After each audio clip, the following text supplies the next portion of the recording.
সুন্দরবন নামে একটি জঙ্গলে মিনাটুনি নামে খুব সুন্দর একটি টুনি পাখি বসবাস করত।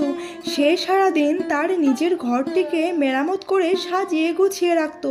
মিনাটুনি ছিল খুবই পরিশ্রমী। সে জঙ্গলে সারাদিন খাবার খোঁজার জন্য এদিক সেদিক ঘোরাঘুরি করত। এই জঙ্গলে কালো নামে একটি কাক বসবাস করত। সে সারাদিন জঙ্গলে এমনি এমনি ঘোরাঘুরি করত এবং খেয়ে দিয়ে নাক ডেকে ডেকে ঘুমিয়ে দিন কাটাতো। সে ছিল খুবই অলস, কোনো কাজই সে করতো না। একদিন কালু কাক মিনাটুনিকে বলল, আরে মিনাটুনি বোন, তুমি একটা কথা বলো তো আমাকে। তুমি সারাদিন কোনো না কোনো কাজ সব সময় করতে থাকো, আমার মতো আনন্দ ফুর্তি তো করতে পারো না। এত পরিশ্রম কেন করো বলো তো? কি লাভ হয় সারাক্ষণ এত কাজ করে? কালু কাকের কথা শুনে মিনাটুনি তাকে বলে, সত্যি কথা বলতে কালু ভাই, কিছুদিনের মধ্যেই বর্ষা শুরু হয়ে যাবে। সেই জন্য এই বৃষ্টির দিনগুলিতে খাবার এবং থাকার জন্য ঘরটাকে মেরামত করে রাখছি, যাতে এই বৃষ্টির মধ্যে আমাকে খাবার না পেয়ে ক্ষুধার্ত না থাকতে হয়, না আমাকে এই বৃষ্টির মধ্যে ভিজে ভিজে দিন কাটাতে হয়। আমি তো তোমাকেও বলি, তুমিও তোমার ঘরটাকে মেরামত করে নাও। বর্ষার দিন খুব তাড়াতাড়ি চলে আসছে, তখন তুমি তোমার ঘরে আরাম করে থাকতে পারবে আর বৃষ্টির আনন্দও নিতে পারবে। আরে মিনা বোন, এইসব বর্ষা টর্ষা কিছুই আসবে না, আর যদি আসেও তখন আমি তা দেখে নেব। এখন তো আমার মজা করার সময়, বলো আমি মজা করতে চলে যাচ্ছি, তুমি করো তোমার কাজ, হা হা হা হা। এই কথা বলে কালু কাক সেখান থেকে চলে যায়। পরের দিন মিনাটুনি খাবারের খোঁজে জঙ্গলের দিকে যাচ্ছিল। যেতে যেতে রাস্তার মধ্যে টিয়া পাখির সঙ্গে দেখা হয়ে যায়। আরে মিনাটুনি, এত সকাল সকাল তুমি কোথায় যাচ্ছ? আরে টিয়া ভাই, আমি খাবার আনতে যাচ্ছি। তাছাড়া আমার ঘরের মেরামতও কিছু বাকি আছে, লাকড়ি আনতে হবে, অনেক কাজ পড়ে আছে গো, কিন্তু আমার হাতে সময় অনেক কম। হ্যাঁ, আমি তা দেখতে পাচ্ছি। মিনা বোন, আজকাল তুমি একটু বেশি পরিশ্রম করছো। তুমি তো জানোই টিয়া ভাই, বর্ষার সময় খাবার খুঁজে পাওয়া খুবই মুশকিল হয়। সেই জন্য আমি এখন থেকেই খাবার জমিয়ে রাখছি, যাতে বর্ষার দিনে আমাকে আর পরিশ্রম না করে খাবার খুঁজতে হয়। হ্যাঁ, তুমি তো একদমই ঠিক কাজ করছো মিনা বোন, কিন্তু তোমার প্রতিবেশী কালু কাক তো সারাদিন আনন্দ ফুর্তি করেই দিন কাটিয়ে দিচ্ছে। সে কোথায় খাবার জোগাড় করছে? সে তো শুধু খাবার খায় আর আরাম করে শুয়ে দিন কাটায়, কিন্তু তুমি অনেক পরিশ্রম করছো, এটা খুব ভালো কথা। টিয়া ভাই, আমি কালু ভাইকে অনেকবার বুঝিয়েছি, কিন্তু ও কিছুই বুঝতে চায় না। ছেড়ে দাও মিনা বোন, এই অবুঝকে বোঝানো একদমই বেকার। আচ্ছা ঠিক আছে মিনা বোন, আমি আসছি, পরে আবার আমরা গল্প করব। এই কথা বলে টিয়া পাখি সেখান থেকে চলে যায়। অন্যদিকে কালু কাকের সাথে ঈগল পাখির দেখা হয়। কি ব্যাপার কালু ভাই, আজকাল তো তুমি খুব আনন্দেই দিন কাটাচ্ছ, খুব মজায় জীবন কাটাচ্ছ, তাই তো?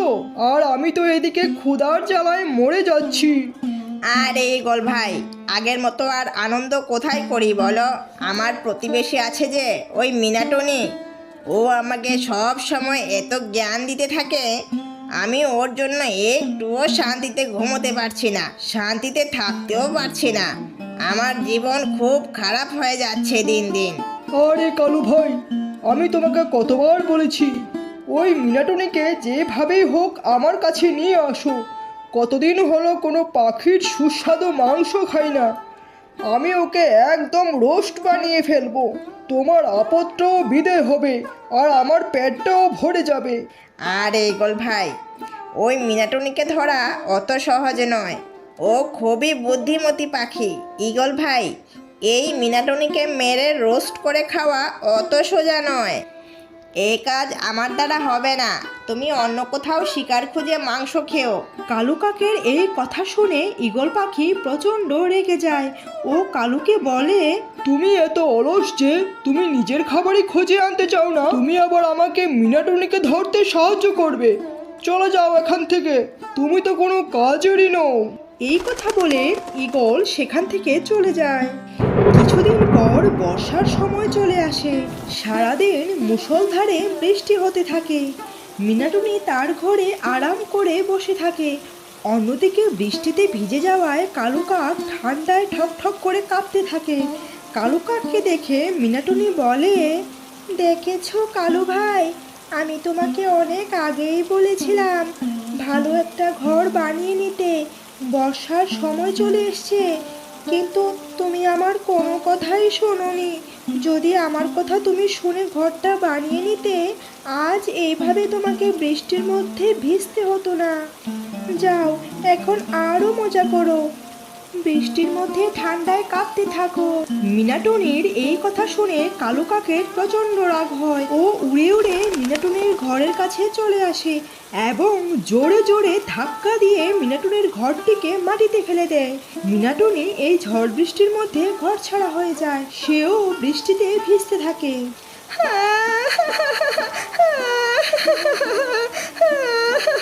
কালু ভাই, তুমি এটা কি করেছো? তুমি আমার ঘরটাকে ভেঙে দিয়েছো। আমি তোমার কি ক্ষতি করেছি যে তুমি এইভাবে আমার ঘরটাকে ভেঙে দিলে? আমি তো তোমার ভালোর জন্যই কথাগুলো বলেছিলাম। এটা তুমি একদম ঠিক করোনি। হয়েছে হয়েছে, চুপ কর। আমাকে জ্ঞান দিতে এসছে, এখন তুইও এই বৃষ্টির মধ্যে আমার মতো ভিজে মজা কর। জ্ঞান দিতে দিতে আমার মাথাটা গরম করে দিল। কালু কাক সেখান থেকে চলে যায়। বেচারি মিনাটুনি তার ভাঙা ঘরটিকে দেখে খুব কান্না করতে থাকে। একটু পর সেখানে একটি মস্ত বড় জাদু পাখি চলে আসে এবং মিনাটুনিকে বলে, চুপ করে যাও মা, এ তো ভেঙে পড়ো না, আমি আছি তো, আমি তোমায় সাহায্য করব। আমি জানি কিভাবে ওই দুষ্টু কালু তোমার ঘরটাকে ভেঙে ফেলেছে। মিনাটনি, আমি কোনো সাধারণ পাখি নই, আমি হলাম জাদুর পাখি। আমার কাছে অনেক অদ্ভুত শক্তি আছে।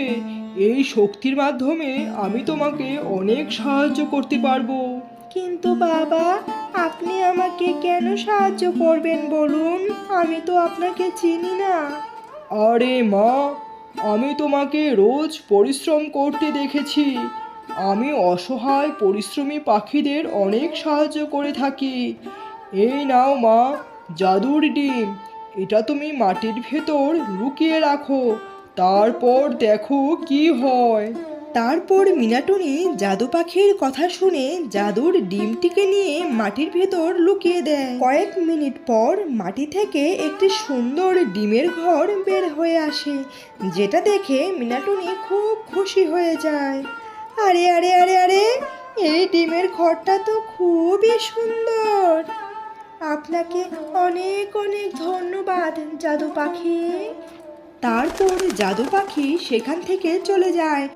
মিনাটনি এই জাদু ডিমের ঘরটির মধ্যে খুব সুখে আনন্দে দিন কাটাতে থাকে।